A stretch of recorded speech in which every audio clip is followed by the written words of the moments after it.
This is the make noise. Maths. Maths is a notorious module, if a module can be notorious. It's very well known, and I think you'll have noticed it in a great many people's racks, and you'll hear a lot of very, very fervent comments about it online. People who love maths. And that's kind of an intimidating thing when you first get a look at this thing, because I think the most natural thing and the first thing I thought when I looked at it is, what the merry hell is this thing? It doesn't look particularly intuitive. It's the most crazy lightning bolted looking thing, completely iconic, but not exactly inviting. Nothing seems to be clearly labelled Robin, and it's just not obvious what it does. Maths was revised in 2013 with a new aesthetic. It lost its lightning bolts, which is very sad, I thought, but it's made it a little cleaner. But it's still kind of a confusing looking thing when you look at it. It isn't obvious what it does. So let me explain it. Maths is a function generator, which is a very simplistic way of putting things. It's basically a utility. The reason that people get so ridiculously excited about this thing is that utilities are important. We've looked at this in the past. Utilities sound boring by themselves. Things like attenuverters, which make things louder or quieter, and that could be audio, or it could be control voltages, or invert signals, things that generate contours like LFOs and envelope generators. These things aren't inherently exciting on their own, but you need those things in order to unlock all of the functionality of your exciting noise generating things, all of your filters, all of your oscillators. Trust me, if you haven't got a modular or you're new to this, once you actually start using these things, you need utilities, collections of basic elements that unlock functionality, that let you use your other modules in cool ways. And maths is the king of utilities. It does so many things. It's kind of an LFO. It's kind of a VCO. It can be used to create sub-octave bass underneath a VCO. It can be used to control and slope control voltages. As in, if you put in stair-stepped sequencer lines, you can slew them, you can smooth them out, add portamento with a maths. You can reduce the volumes of things, and that could be audio or it could be control voltages, and you can invert that with these freely controlled attenuverters that attenuate or invert. We can use maths to delay a signal, so we can put something in and generate delayed elements which we could then self-patch and have an event. We could have an onset, a trigger, and then after a certain period maths will fire something off that we want to happen. It's also a mixer as well, and it not just mixes with the sum control, but it also has OR logic, so that we can get rhythmic things happening when the two sides of the maths are firing off against each other, or if our input signals are firing off against each other. But what I want to stress is that what we are looking at today is an indescribably small amount of the things that this can do. There are so many different ways that this thing can be patched up. So the gestalt functionality, the collective functionality that you can create with resourceful patching with this module is unlike anything else I know in this format. So read the manual. The manual is filled with patch ideas, and they are much more advanced than what we're going to look at today. So focusing on channel 1 here, which is just this side of the module, because it's mirrored, that's channel 4 on the other side. So channel 1 is all this stuff here, and it's outputted through this output here, which we have an attenuverter for. And it also comes out of this output here, which there's no attenuverter. It comes out of full volume. So if I take the output and then I plug that into my filter here, I'm going to put that into the FM control. Now this output should act on my filter, but I need to actually activate some voltage.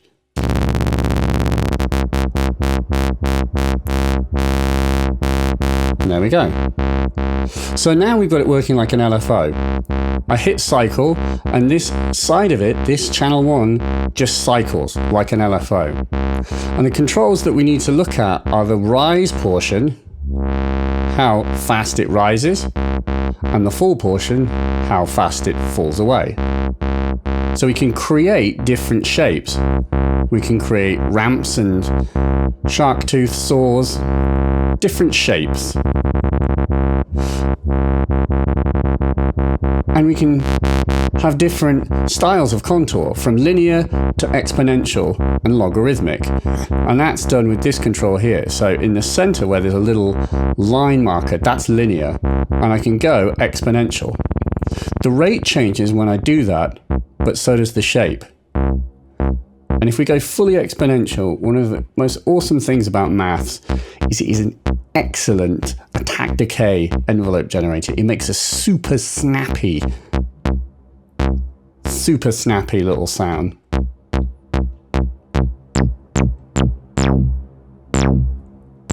Really nice. And again, we can shape it, and it's a free shaping control.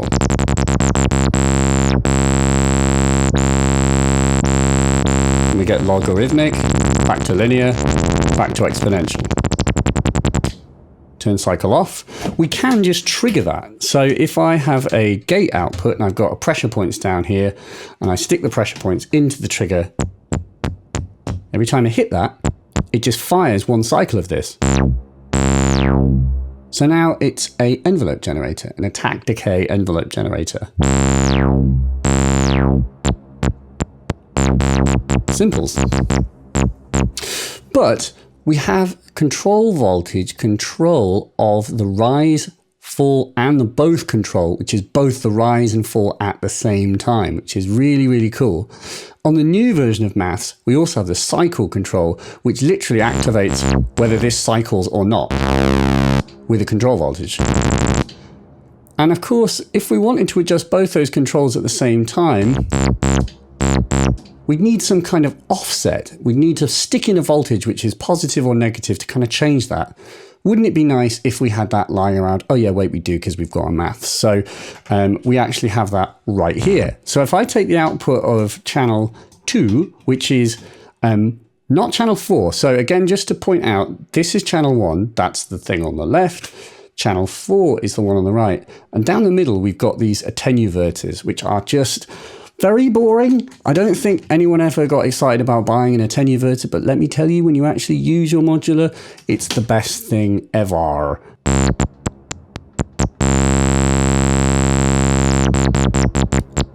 So now with this one control here, there's nothing patched in, so it's just a DC offset. It creates negative voltage in that direction, it creates positive voltage in this way.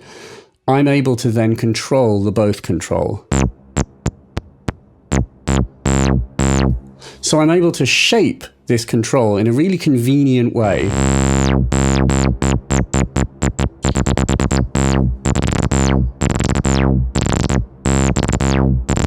And if I wanted to get something interesting, maybe I wanted another LFO to control that for me, and I wanted control over the LFO, well, I've got another channel, so I can cycle that one. I can take the output of this one, patch it into that attenuverter,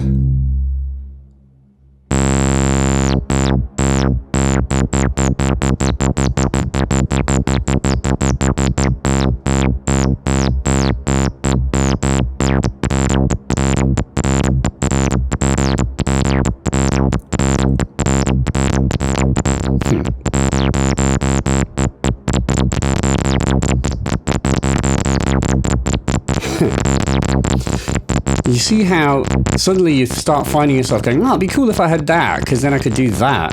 It's like, well, you've generally got it, because you've got a maths, and it tends to have everything just kind of on hand. And again, these are simple controls. They're not exciting on their own. It's when you add them up, they become incredibly useful. So that's the start of there. At the bottom of the channel, we have a couple of things. We have the output, which I was just using, which is this one, which basically I have an attenuverter control, really handy, so that if you want to shape the output as you send it off to something else, you maybe want to make it louder, you might want to invert it, you can do that right in the module. But then you've also got this unity output, which doesn't have the attenuator in the path. It's the same channel, but it just comes out of full volume. Then lastly, you have end of rise. On the other side, we have end of cycle. And these are two gates which are generated by channel 1 and 4. And those gates occur at different times. The end of rise one happens when the gate hits the end of its rise portion. It goes into its fall. It creates that gate. So as I do this, you can see this showing you what's happening, and that is being triggered every time the rise gets to the top. It's different on channel 4 though. On this one, it happens at the end of the full cycle. And this is interesting. We don't want them to be exactly the same because we can then use them for different applications. One of the coolest applications of the end of rise output is delaying an event. Let me patch something up and I'll show you why that is cool. So what I've got going on here is I've got a sequencer down here, the stepper acid, playing a sequence. And I've got the clock output of the stepper acid going into the trigger input of the maths. So what it's doing is it's triggering that cycle. I haven't got the cycle button on, as in it's triggering the attack decay portion. Well, what's cool is that if I adjust the rise control, it doesn't reset until the rise control has fully completed its cycle, which means that as I adjust the rise control, you'll hear that this thing only re-triggers in a rhythmical way, as in it re-triggers based on the clock rate effectively. So I can start something, and then depending on the rise control, whenever it hits the end of the rise control here, then it'll happen. So for example, you could have it so that if you held down on a keyboard, you'd hear an initial attack, and then perhaps there'd be some kind of really interesting, crazy evolving modulation, which would occur maybe 2 or 3 seconds after you had pushed that initial key. It's actually not a trivial thing to create a control voltage that occurs after an event by a set amount, but it's really easy with math. So I'm just using channel 1 to create this trigger. And then what I'm doing is I'm feeding it over to this side, which is just creating a nice contour for me. And I'm sending that off to control a bunch of things at the same time. So I've got the output here, which is the attenuverted output. I've got that going to a Z2040 filter, and I've got this, which is the unity output, which doesn't get attenuverted, going in to control the cycle box. So I have both filter and tonal modulation occurring. And as I just start messing around,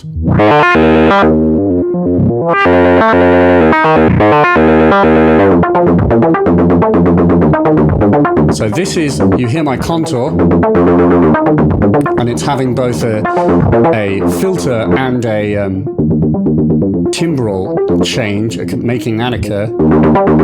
But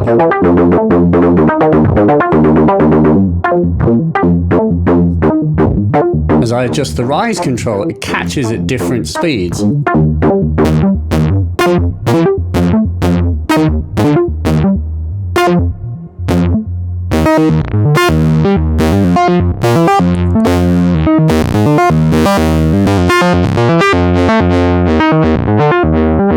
So I'm making a rhythmic event occur that's related to my input clock, but modulated in an interesting way, delayed on its onset, rhythmically.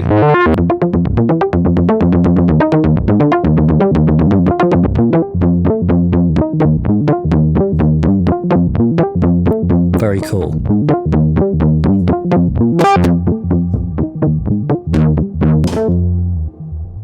There is another interesting application with these end of rise and end of cycle outputs, which is this whole self-patching thing. So if I take, because they're different, if you self-patch it, it will re-trigger in an interesting way. So if I take the end of cycle and I patch it to the trigger input on the opposite side, so you see we have this crisscross patch, and then take, let's find that filter. So what this sum is literally the sum of all the channels together.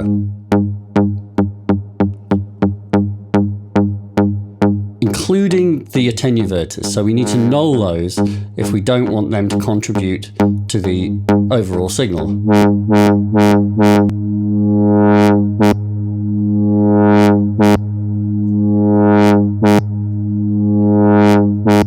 So what's happening is that one side completes its cycle, then it hands over to the other side. And we're hearing the collective output of both sides at the same time. We don't need to have cycle on because they're triggering in this round robin sort of way.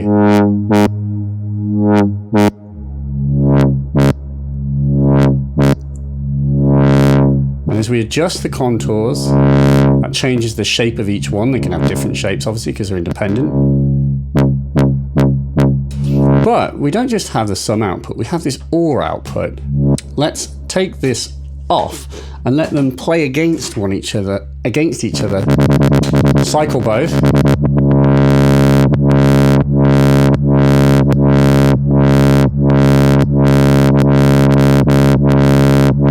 And then with this set up,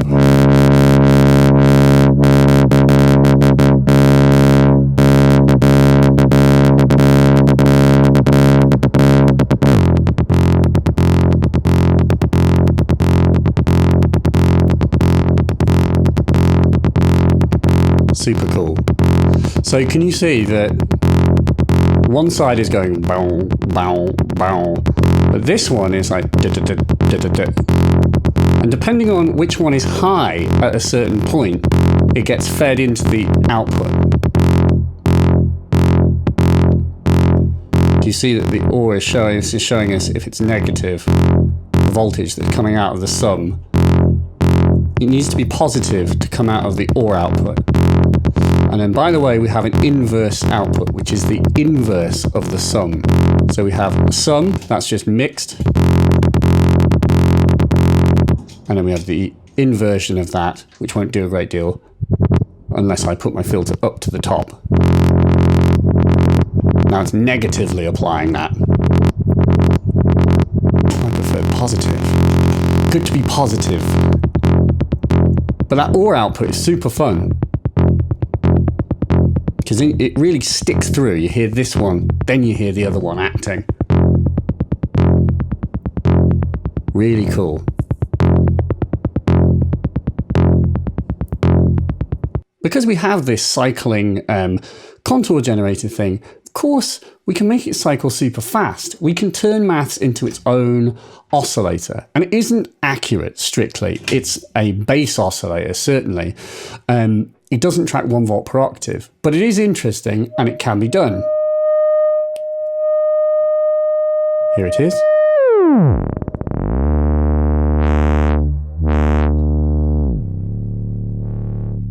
We obviously have control over the tone. So again, it's just going really fast, this side. Ignore this one, we're just on that visible side.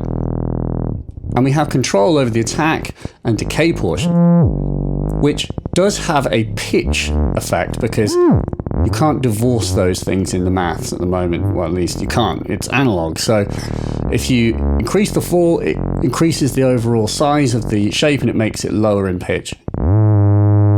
But it's interesting, we can get different contours going on. We can have a straight triangle, or we can have a kind of sawtooth, or we can have a rising saw.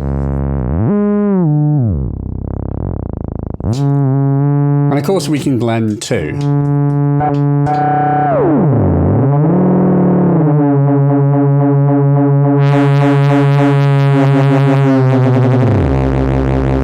Yeah. Pretty rad.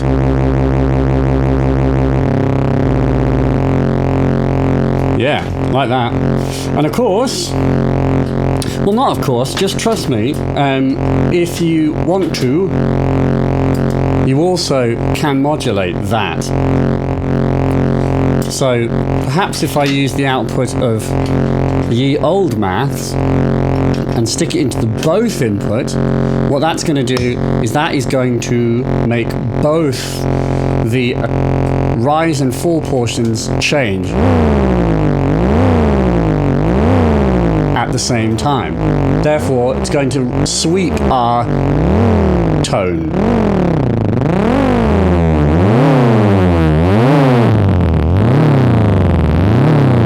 Oh, we can stick a sequencer into it. So if I take the output of a Turing machine, which is a looping sequencer, which needs a clock, if only there was a clock handy. Oh yeah, maths. So I got a clock. There we go. And like this. So now, if I bring this in,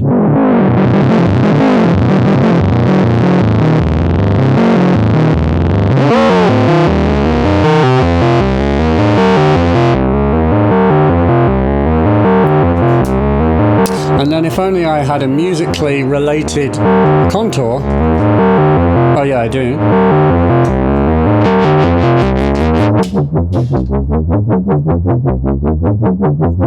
Ace. So using ye old maths as both a contour generator and a clock source, because I'm using its end of rise output, I can drive my sequencer, which is driving maths as a VCO.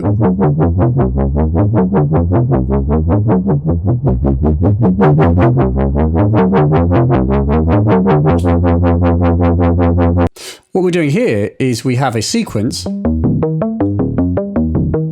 which is being created by the pressure points, and that's going through a quantizer, which is constraining the output of the pressure points to a musical scale, and I'm feeding that into one of the inputs, because what we can do with this thing is not just create cycles just in and of itself. We can actually feed voltages and audio into that cycle sort of topology, into the shaping aspect, and then it does become like a shaper. It actually augments a control voltage or audio. So in comes the sequencer, and I'm using the unity output here because I'm then feeding that into the oscillator. What I don't want the oscillator to drop in pitch if I don't have an attenuator at the full pitch. I want to keep it at the exact pitches that are going in. But note, I've got the rise and fall set all the way counterclockwise. And if I adjust the rise and fall, listen to what happens. By the way, the other side here is controlling the filter.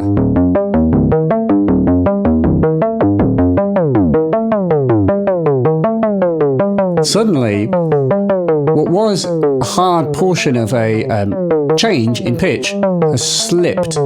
So we're able to slide the after portion, and we can also slide the start. So we can have rad kind of portamento without.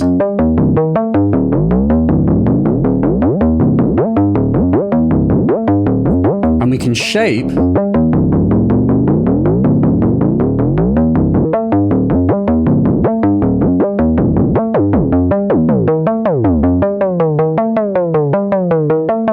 so it's really cool. We can add portamento, slew, to an input signal.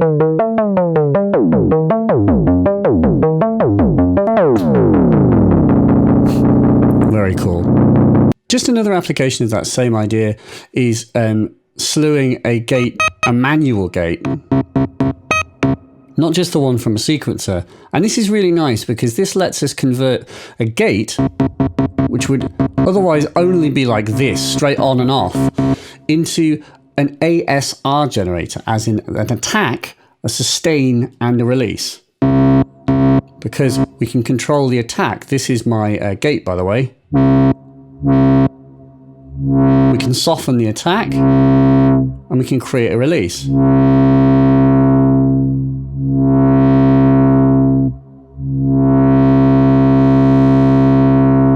Really nice. So we turn just a simple gate into a much more musically useful ASR. Again, with different contour shapes. Here's another extremely mission-critical application that maths can help with, and that's just using its attenuversion. That's not strictly true. I'm going to get more complex than that. But the main point here is the attenuverters. They sound really boring, an attenuverter. They're not that exciting, but it's so important. For example, if I'm trying to use this module here, which is called the RF Nomad, this little bad boy is a voltage-controlled shortwave radio, as you do. Right, so it has a tuning control. It's literally a radio. So here it is.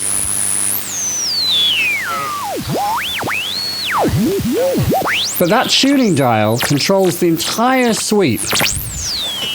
I do not have a fine-tune control, and it's literally like trying to set the temperature of your shower. It's a nightmare just from the tuning dial. It's really hard. But what's cool about the RF Nomad is it has a CV input so that you can CV input the tuning dial. So all those kind of rad sweeping tuning sounds that you could make on old radios, you can CV control that. Awesome. And obviously maths is an excellent source of voltages. We can create LFOs and stuff very easily. But the main point is that maths can assist with the tuning in a really profound way. So if I make this audible again, say I'm trying to like dial in a station.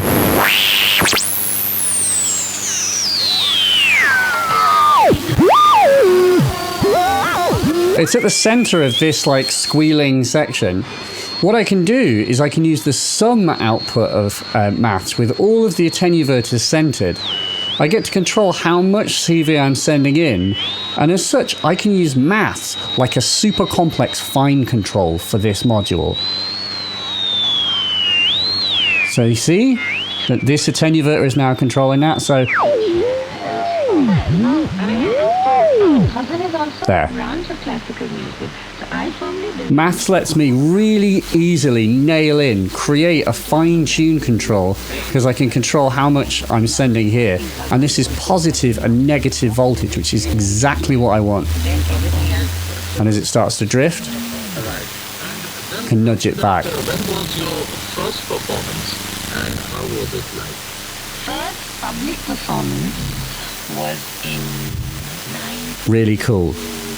Because I'm tapped into that sum output though, I can start to go all fruity with my voltage. I don't have to just strictly send my attenuverters.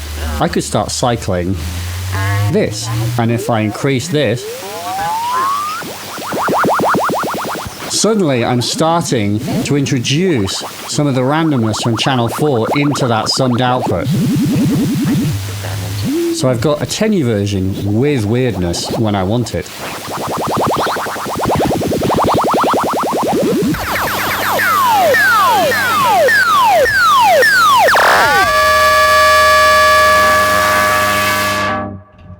Very cool. And that's what I mean when I say that maths helps you unlock the functionality of modules. Maths. It's incredibly useful. It's the king of utilities, and that is why it rules. And with that, I think it's time to bid you adieu. Patch often, enjoy your modulars. Revel in the joy that you will never fully discover every single sound that is in that thing. There are always new sounds in old circuits. Go make noise. And make sure you have fun. Bye-bye.